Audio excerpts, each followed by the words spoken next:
Kapitana Vicky Sumbilyo, nanawagan para sa Clean Drive campaign. Bago tayo magpatuloy, huwag kalimutan mag-follow, mag-like, at i-share iyong aming Facebook page. At huwag din kalimutan mag-subscribe sa aming YouTube channel, ang Serbisyo Balita Live Online. Maraming salamat po. Dahil sa dinanas na backlog sa paghahakot ng mga basura sa lungsod ng Calamba, nanawagan si Kapitana Vicky Sumbilyo ng Barangay Mayapa sa mga residente partikular na sa mga Homeowners Association, na magsagawa ng Clean Drive campaign sa kani-kanilang mga lugar.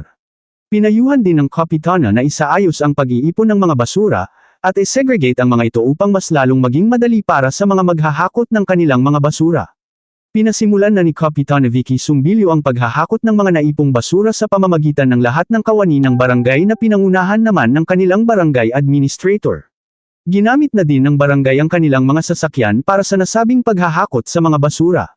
Samantalang, humingi na din ng pasensya ang Kapitana dahil sa pagkakaantala ng paghahakot ng city government ng mga basura dahil sa hindi may iwasang mga problema.